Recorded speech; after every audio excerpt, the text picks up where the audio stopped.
This morning we're going to continue working on a series that we started a couple weeks ago called Robotic Love. And what we did a couple weeks ago is we started just asking this question, like what happens that love becomes robotic?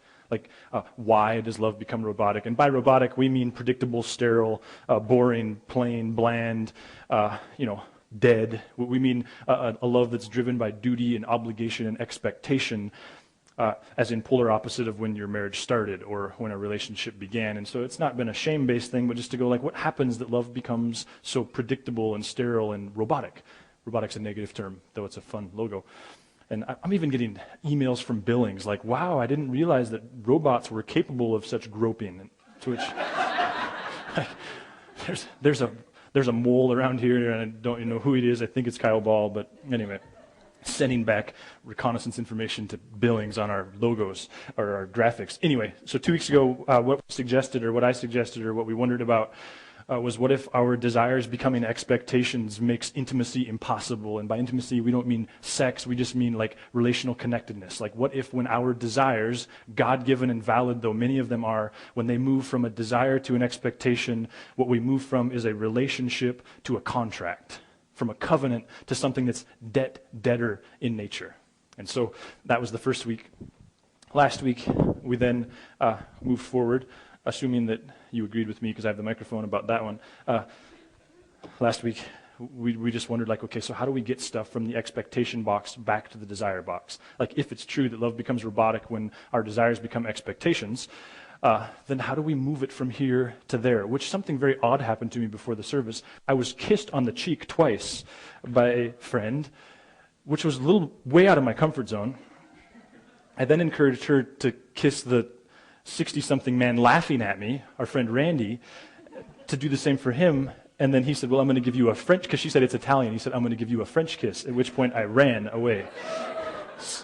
I didn't know that all these nationalities have these different kisses, but she apparently got flowers on Valentine's Day because it met a desire for her. So there you go, just changing the world one message at a time. So, the next obvious question would be like, okay, so what do we do with our desires? Like we've talked about the fact that they're valid, so what do we do with them? And we're going to deal with that next week. What I want to deal with this morning is the light subject called divorce. Some of you showed up for the train wreck like, hey, I'm excited to hear. And I said, yeah, you're here for the train wreck is what you are. It's kind of odd. I recognize that. In fact, I was in the brew house at the end of the day on Friday, drinking water. And this guy who comes to the 9 o'clock service actually didn't work out very well because he was here and I actually said drinking water and he yelled liar so the whole room could hear it. But it was awesome. He said, what are you talking about this weekend? I said, divorce. He cursed, and then he said, I'm not coming. I said, not like that. And I kind of explained, we want to take the scarlet D off of people. And he said, still not coming, because my wife finds out that we found some new verse, and she's gone, so I'm not coming. So it's a little odd, and I just want to address, why are we talking about divorce? First and foremost, I don't know about you, but when I start talking in idealistic terms, I think we can acknowledge we are in this series, we're talking about relationships from a very idealistic standpoint. And for me personally, when I was studying this stuff and wrestling with stuff and thinking about this stuff, what happens in me because of the postmodern kind of deconstructionist that I am, and I know most of us are, what starts happening to me is I start asking all the yeah, but questions, and I start pointing out all the exception clauses in my brain, and I start kind of tearing it apart. You find yourself doing that and start going well, but what about this? What about this? What about this? And quite frankly, I feel like we should acknowledge that divorce is a real thing in our culture.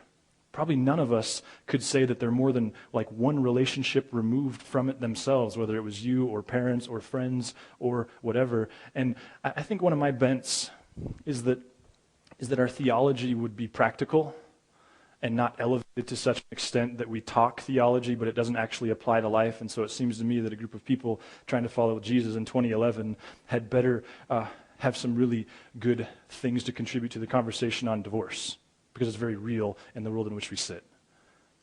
I think we talk about it because we follow a rabbi named Jesus who said to lepers, come on, I know they say you're disqualified, I say you're not.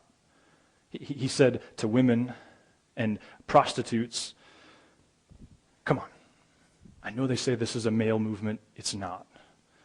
He said to all kinds of people, tax collectors and Gentiles, what he would have called goyim, he said to them, whoa, wait a minute. God's grace is big enough for you. Come on. We follow a rabbi who made a habit of saying to the most marginalized and what I'm going to call spiritually abused people, whoa, wait, that's abuse. My grace is big enough. Come on. And this is rather bold, perhaps. I don't know who the marginalized and who the oppressed would be if Jesus landed on the planet today in 2011. But I suspect that among them would certainly be people who have experienced divorce. Because probably no people are more marginalized and chastised and told things about their spiritual state than are divorced people in our culture. And so my passion would be not only just on a Sunday morning, but as a people trying to follow Jesus in the 21st century, that we would have healthy, life-giving stuff to contribute to our friends and family members on this subject, rather than just hard and fast rules, because I don't know that they exist in the text. Now, if you were to say to somebody, what's the Bible say about divorce? Assuming they had some familiarity with Christianity and Jesus and the Bible, they may or may not be able to turn to the text. But I think it's a safe assumption to say that what they would get at rather quickly in some kind of paraphrase would be this, Matthew 5:31, right from the mouth of Jesus. It has been said, anyone who divorces his wife must give her a certificate of divorce. But I tell you that anyone who divorces his wife, except for sexual immorality, makes her a victim of adultery. And anyone who marries a divorced woman commits adultery. If we were to pull this room and go, okay, thoughts, opinions, experiences, beliefs, theologies on this verse, we would have no absence of opinions, thoughts, experiences, all of those things, would we? And if we were to leave the confines of here and not just ask ourselves, but look for people in our community, who here has been wounded by this verse? Who here has heard this verse quoted to them in such a way that was extraordinarily painful? We wouldn't have to work very hard to fill our survey cards, would we? So here's what I want to do this morning is, by the way, most of this stuff did not come from me. I'm indebted to a guy named Rob Bell and several Jewish theologians, Ray Vanderlaan and Dwight Pryor, to name a couple. But what I want to do this morning is three things. First, I just want to look at kind of a history of divorce, which is bold, I know, in 30 minutes, bolder, but nonetheless, we're going to look at a history of divorce, particularly in the text. Second, I just want to kind of look at the text as a whole, and what some would call the biblical grounds for divorce, and kind of deal with that. And then third, to begin to ask, like, okay, so what do we do with this? How do we live this out in our day? So, first, let's go back to Matthew 5:31.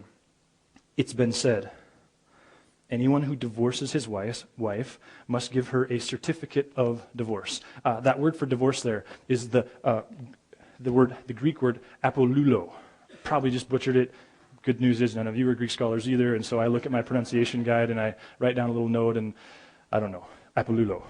What's important is the meaning of the word means to sever ties with, to depart from, to send away, to loosen.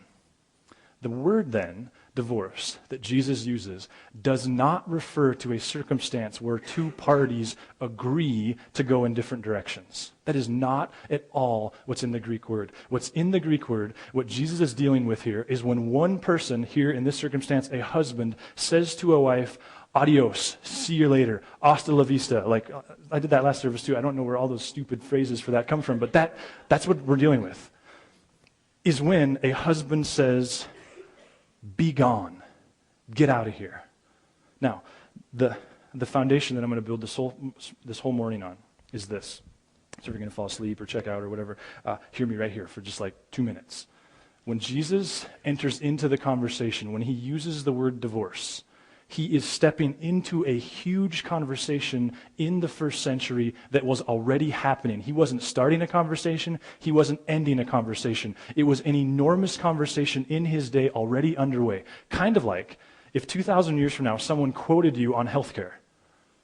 You would understand, though they might not, that there is an entire topic happening in your day, and you are simply contributing to that conversation. That's what Jesus was doing. In Jesus' day, there was an enormous conversation centered around Deuteronomy 24. And the question was, what do we do with Deuteronomy 24? How do we flesh this out? Deuteronomy 24, I guess we can just look at it. I think I was going to look at it later, but it says this. If a man marries a woman, who becomes displeasing to him because he finds something indecent about her. How's that for vague? Gives her, and he writes her a certificate of divorce, gives it to her, and sends her away from his house. There's an enormous conversation happening in Jesus' day centered around this verse written by Moses. And yet, check this out. Moses, in Deuteronomy 24, the author of Deuteronomy 24 in the Torah, Moses is himself a part of an enormous conversation. When Moses in Deuteronomy 24 starts talking about divorce, people didn't go like, what's that? Never heard of it. Huh. I've never had an opinion given to me about divorce. It was a conversation already ongoing. And so Moses himself is contributing to the conversation happening in what you might call the ancient Near East. So to really, what I'm going to suggest to you, get inside of Jesus' words requires that we go back to the ancient Near East and understand the context of what was going on to work ourselves back up to, so what does this mean for us today? Now, in the ancient Near East, a woman was property. She had zero rights, none, nil. A dog today literally has more rights than a wife did back then. And if a man decided, done with this woman, all he had to do was say the word, send her out the door. She had no legal rights to the property, no, as far as I can tell, relational rights to the children. She was gone. Send her away. It's in that context that Moses steps in Deuteronomy 24. This is his world. And Moses says, hold on. If you're going to divorce your wife, you at least have to give her a certificate of divorce. You cannot just deny her humanity, deny the fact that she was made by God, and just send her out the door. You at least have to give her a certificate of divorce. Now, scholars ask, of course, like, why? And of course, some suggest that a major motivator would be that would at least give him pause enough to maybe rethink it. But additionally, it acknowledges that the woman has some rights. It acknowledges her humanity. It acknowledges that she was an image bearer of the Almighty God. And you might go, that's dumb. I mean, because that's barbaric. What, that's supposed to solve the problem because he has to give her a certificate of divorce? He has to presumably grab some piece of leather and somehow acknowledge that, or stone, and somehow acknowledge that he's divorcing her? That's supposed to help? In 2011, it's barbaric. In Moses' day, it was radical, it was progressive, it was unfounded. Moses is saying, wait a minute. You at least have to acknowledge that she's a human. And this gets right to the core of how do we interpret the Bible, which is, we're going to do a series starting on Easter called Bibledolatry. Super excited about that. It gets right at the core of it. Do we hold Moses to our standards, or do we recognize God at work in history moving things forward? Moses says, no way. No way. You at least have to give her a certificate. So the conversation in Jesus' day is okay. But when Moses says you got to find something indecent about her, when he finds something displeasing about her, the Hebrew there is literally the nakedness of a thing. You go interpret that. And you wonder why the Jewish people fight all the time, right? Like the nakedness of a thing, like how do you interpret that? And the conversation in Jesus' day was, what does the nakedness of a thing mean? Like what exactly does that entail? There were two schools of thought in Jesus' day. Two major Jewish leaders. The first one's named Hillel, the second's named Shammai. Both of these guys are, think universities, think denominations. I mean, these are the two heavy hitters among Jewish theology. We're not talking about one guy who says to the other, you don't love God. We're talking about two people who have radical disagreement about the text and how to interpret the text and how to follow God. Hillel would have been called the more progressive. He would have been called the more loose in his interpretation of the text. To use modern terminology, though I find it unfortunate, he's often called the more liberal of the theologians. Not love God, not love God. We're not talking about government. We're talking about how gray is the text. How messy is obeying the text. Hillel's like, it's messy. Shammai, very strict, very straightforward, very black and white, very, it's clear. It looks like this for all of us. And as you might suspect, Hillel and Shammai themselves disagreed radically on, therefore, what is displeasing. What are the real grounds for then giving her a certificate? Hillel's view, the more loose, his view was, well, if she burns your dinner, those are grounds. That's reason to give her a certificate of divorce. That's not, by the way, any artistic license. Like you can literally find that in the Hebrew, the Hebrew literature from the day. If she burns the meal, that's what Moses was getting at there. Shammai, the more conservative, went, no way.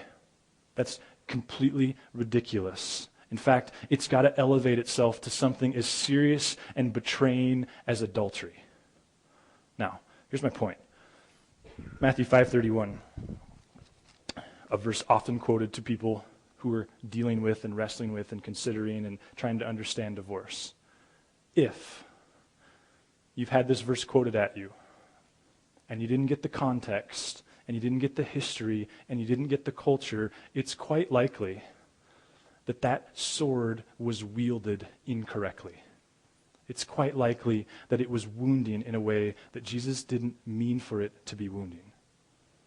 Jesus stepped into this conversation, and oftentimes I think we treat Jesus like he just made stuff up because he was God, like he just made statements. And he wasn't. I mean, he was God, but he wasn't just making stuff up. He was in the culture. He was a Jewish rabbi. And so people, when they heard him say divorce, would have started going, oh, wow, cool, interesting. Where does he land on this issue? With Hillel or with Shammai? Which rabbi is he going to side himself with? The scholars tell us that when you can line up what Hillel said and then find something where Shammai disagreed with him, and then find something where Jesus weighed in on that, in every instance, Jesus went with Hillel, the more loose, except for on divorce. On divorce, he went with Shammai. On divorce, he went, no way. We're not talking about a piece of property that you just have to give her some kind of parchment. We're talking about a person, and there better be some serious grounds upon which you're doing this. Now the question is, did he give us a hard and fast rule? Or did he say, or was the bigger context suggesting that this isn't about a rule, this is about the dignity of wives and the value of wives and the complexity of divorce? So there's what I'm going to call a historical survey of divorce. Now I just want to comment on the Bible as a whole. First of all, I think we have to say this. For thousands of years, people have been wrestling with the difficulty and the confusion and the mystery and the angst and the frustration of divorce.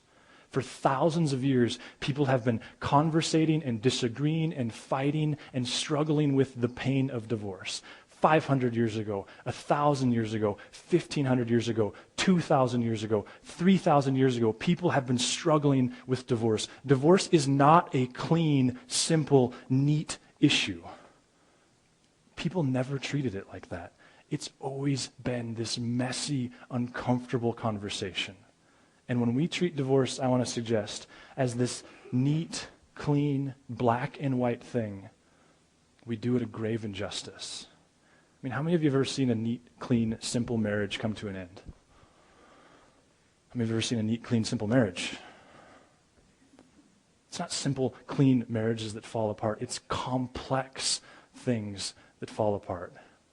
For thousands of years, people have been wrestling with divorce. And to say otherwise, I think it's to deny Jesus, because Moses went like, well, the elites better give him a certificate. I'm not suggesting he was condoning it, but he was certainly acknowledging it as a reality and going, okay, let's make better sense of this. And then Jesus stepped in and went like, well, it's not really about a certificate. It's about like how grave was the betrayal and how complex is it what's going on there. I'm thinking of those of you who are sitting there now going, okay, divorce. Is it a viable option for me? I mean, how many times does he have to hit me before I can leave him in Jesus' eyes? And people will say, well, separate. And how long do you separate? 1, 2, 3 years? I mean, at what point is it over? Thinking of you now who are going like, okay, I forgave him for the first divorce, for the first affair. What about the second? What do I do with the second one? And when is it a good idea to stay together for the kids? And when is it a good idea to divorce for the kids?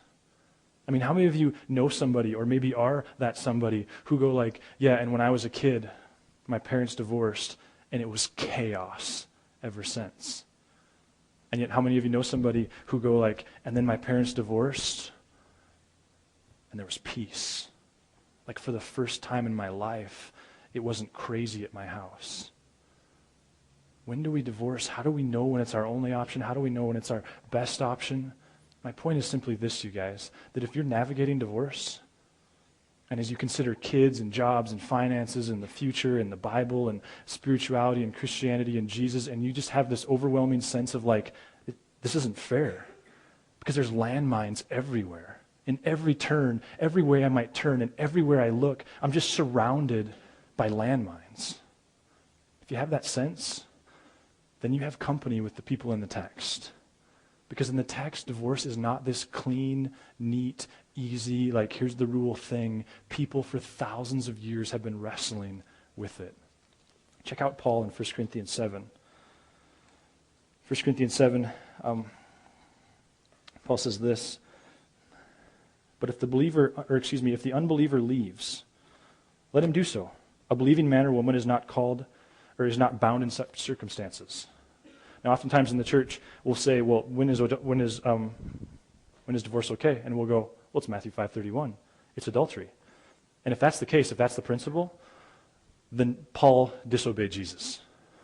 Because here in 1 Corinthians 7, Paul goes, hey, if you're like, find yourself in a marriage and you're a believer and they're not, and they're like, this is crazy, and they just leave because they think you're a psychopath and they can't believe in this resurrection thing or anything like that, let them go. At which point he's disobeying Jesus. Because Jesus says there better be adultery, supposedly. And Paul goes, well, if they leave, let them leave. And you might go, well, of course, what are they going to do, like rope them and tie them to their house? But he doesn't stop there. Paul's next words, because he could have stopped there. He could have just added this new principle of, well, if an unbeliever leaves, then they get to leave. Then he says, God has called us to live in peace. So it's like he takes what Jesus said. What if he adds to it? What if he's pushing the conversation further? What if he's going beyond adultery and going, hey, getting inside the bigger idea of Jesus and going, well, is there peace? Is there any hope for peace? Is there any chance that there could ever again be peace in the house? What if Paul's statement here, because I just don't know what you do with this, if you fall in line with there's a rule, there it is, and I think the history and the context defies that, but then Paul himself defies that. God is a God of peace, he says. I mean, what if some appropriate questions are like, so staying together, is it going to get more destructive, more chaotic, or is there actually a hope for peace? I mean, does the Bible accept that sometimes things die? And it's unfortunate, and it's painful, and it's messy, and hearts are torn in half. But sometimes things die. Sometimes they die. When I was 22, when Teresa and I were very newly married, we were part of a youth ministry at the time, serving there, and there was, a bunch of 30 and beyond people who were also leading this youth ministry, and they went on to plant a church that went on to plant our church. And so one of those couples, how when you're that age and you're newly married, you just kind of gravitate towards certain people, especially the wife, because the husbands are morons and the wives need someone to talk to. And so that couple for us, there was this particular couple, which is so weird to think, like they were probably 30-something, and they had like a 5-year-old and a 3-year-old, and then I go like, oh, it's me now, I'm getting old. But brilliant couple, started following Jesus in their 20s, lit up, solid in our view, and I mean just fun people. He was a Bronco fan, which that's always an asset. And we'd talk about Jake Plummer and the glory days of Jake Plummer, and he was the president of a bank. Was a referee for the Big Sky Conference and men's basketball. They were both beautiful, just fun couple. We really admired them. Eventually, of course, they became on the launch team of this church, and he was the head usher, and so we spent time with them there. And one Christmas Eve services, which are kind of a big deal in church world, my boss showed up and he's like, Adam, you got to lead the ushers tonight. Okay, I said, that's too young or dumb to ask very many questions, and so I just kind of did my thing. And about a week later, there was a meeting called. And there's about 100 of us in the room. It was this real healthy leadership thing where what they did is they took the core of the leadership of the church, and they got us into a room. And then when I got into the room, there was my friend Fred, friend and mentor, and this gal, the wife. And she just started it by saying, okay, we're just here to clear the air because, I just want to kind of make it so you don't have to gossip and people don't have to wonder anymore what's going on because we realize everyone's like, these guys have fallen off the radar, so I'm just going to tell you, she said, and then we can stop talking and you can stop treating me like I'm, a concentration camp victim or something every time you see me, like, let's just move on. And she said, for months I've suspected that my husband was having an affair, and I pressed in with his accountability group, and they all told me I was crazy. And then on the night of the 23rd was the company Christmas party, and the way I watched him interact with his secretary, and it became obvious to me, like, yep, my suspicions are true. And so that evening when we got home, I pressed pretty hard, and he finally confessed that he was having this affair for some time. Right, you can imagine the emotion of the room, right? I mean, this is broken, and for me as a 22-year-old, I'm looking at these two, which, these are elders, practically speaking, within the church. I mean, these are stalwarts. These are people who we admired greatly. And I can't remember if the question was posed to her or if she just assumed the question, but the question came up, right? Like, so are you going to reconcile? And she began to address the question. Again, I can't remember if she projected the question or it was actually given to her. I knew the context was that this wasn't the first affair, that it was the second, that actually it was the first affair that led them into Fred's office, that led them to give their lives to the Lord. And she was asked the question, and I didn't understand it at the time, though I understand it very well today. She said, I don't think so. And she went on to explain, she said, I think I could probably get vulnerable again. I could probably go through the motions again. I could probably go there relationally with him again. But quite honestly, I couldn't survive a third one. And the context of what she was saying, or the vibe of what she was saying, was very much like, I think I might end up in a psych ward for the rest of my life if there was a third affair. Like, if I convinced myself to be vulnerable and to trust and to go there again, and then it happened again, I'd be done, and I've got 2 little kids that need to be raised, and I'm kind of young myself. And as a young evangelical who was like, obey, obey, obey, obey, the Bible, the Bible, the Bible, the Bible, which I still am, but I think I have different views, it blew up my paradigm. It forced me to reconcile with the fact that sometimes things die. And that's not to condone it, but the Bible is full of narratives that acknowledge, like, sometimes they die. So how would we move forward with this? I'm just four ideas, none of which originate with me, but I think we could all use. I would say we are for fidelity. We are for reconciliation. We are for longevity, and we are for peace. We're for fidelity. It means don't cheat. It wrecks people. It destroys marriages. It's evil. It's psychological. It's terrible. Don't cheat. We're for reconciliation. We're all for parties, marriages, coming back together and trying to work things out, and yet we acknowledge that reconciliation requires 2 parties. And it takes a whole bunch of things coming back together for that to be possible. We are for longevity. Absolutely, we want to promote marriage as a lifetime commitment. Absolutely. And yet we're for peace. Because Paul said God is a God of peace. And it's not a sanctity of marriage issue. It's not that we're all of a sudden saying that marriage isn't this sacred thing. But we're saying sometimes things die. And sometimes peace is no longer possible. How do we live this out as Christ followers in 2011? I just have 2 ideas that I want to throw your direction. The first is, I think we remind ourselves that the story is rarely simple. It's rarely simple. Like, have you noticed that there's always at least 2 stories in a divorce? And then if you include like a mother-in-law and a friend, there's 9 stories, right?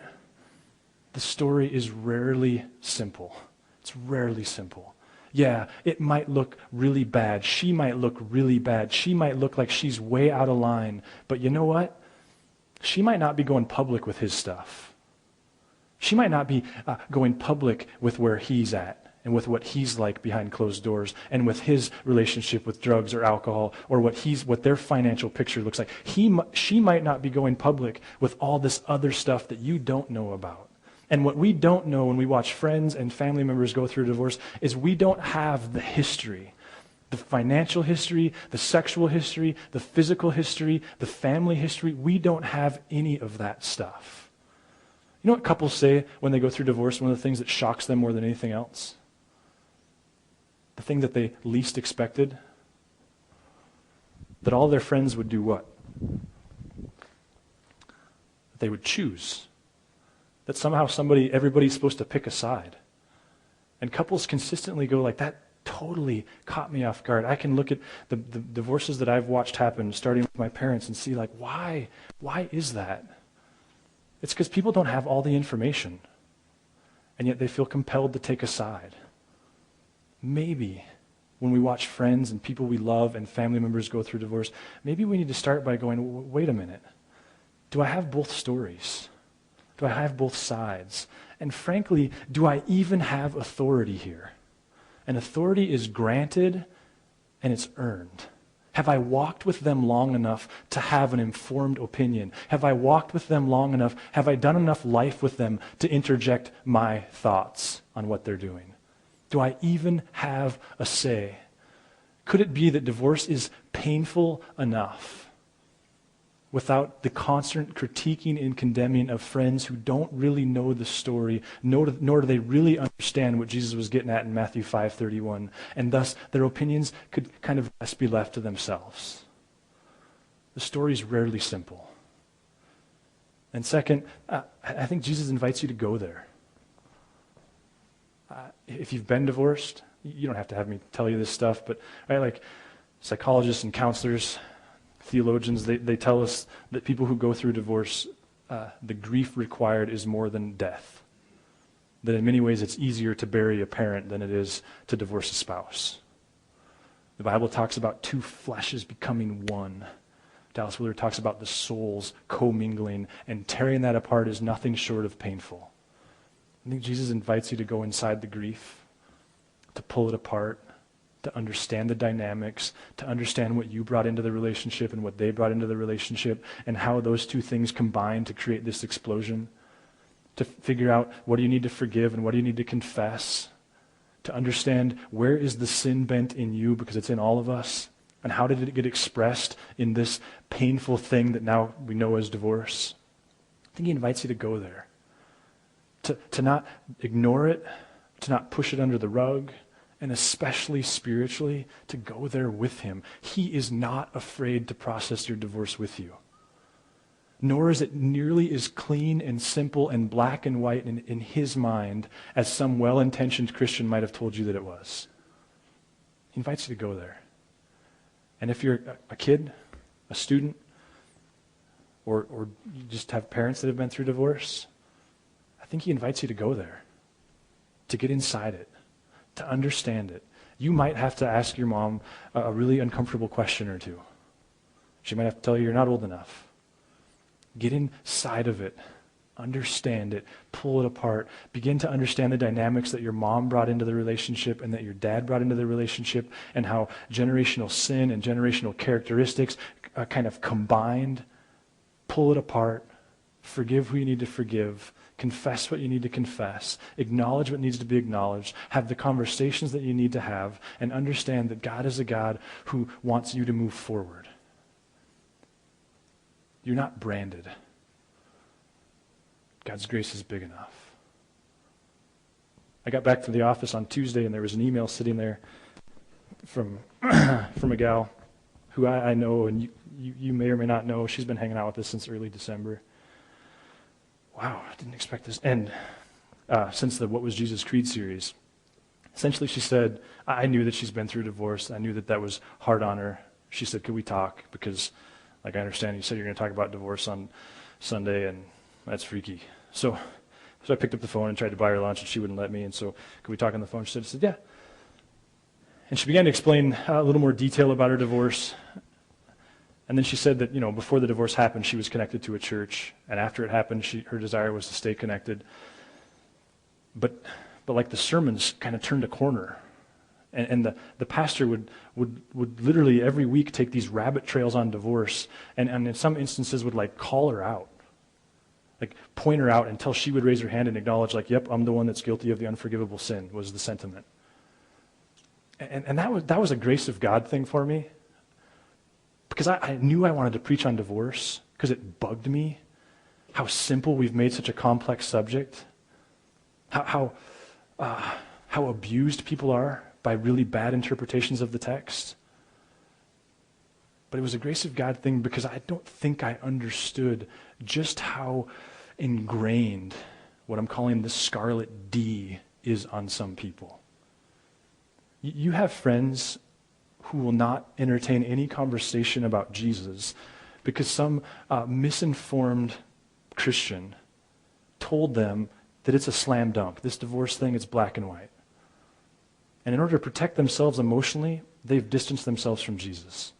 They have no idea that God is someone who acknowledges in the text, this is messy. So I don't know if you've got friends with the scarlet D. I don't know if you wear it yourself. I don't know if you're a student and you've got this. I know, I remember. I'm from a divorced family myself. And I understand the ominous, well, can I ever be married well? I get it. I think God invites you to go there, to rip the scarlet D off yourself, to understand that his grace is bigger. It's way bigger. And if you're among those rare people who your parents are married, tell them thanks. And yet acknowledge that it's not because they're necessarily better people. That divorce is incredibly complex, and just chalk it up to you're blessed. But your friends aren't worse than you are. They're not worse people than you are. It's messy. For those of you that have been there, I guess my hope is that you would see that God doesn't see you the way you see you, perhaps. Or that God doesn't see you the way you've been told he sees you. And for the rest of us, maybe you need to realize that God doesn't see them the way you see them. Nor does he see divorce the way you see it. God's grace is big enough. Let me pray. I just invite you to kind of reflect with God, and certainly there's something to reflect on and talk to God. Maybe you're someone that wants to start a relationship with God this morning. There's nothing ceremonial about that. It's just receiving the gift, acknowledging the cross and the blood, and tell him that. Just take a moment, though, in the solitude and silence of your chair to talk to God about whatever it is you're thinking.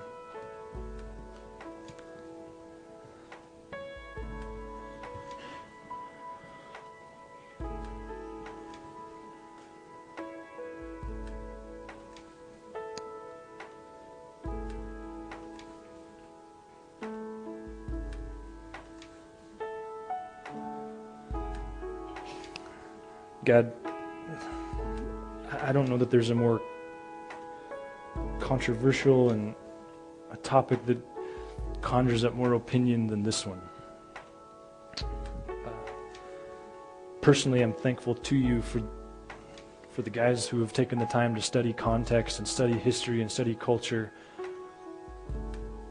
to unpack that there's something bigger going on than a rule about adultery. Lord, it's so nice of you that though you're holy and perfect, completely clean, and though that's your hope for us, that your grace, it makes up for where we're not those things. Thanks that when you look at us, you see Jesus. God, it would be impossible for me to touch on how this lands for everybody in the room. So I pray that your conversation with them and the church's conversation with them would lead them to holier living and holier thinking about themselves and this whole crazy, complicated subject. We love you, Jesus. And it's in your name that we pray. Amen.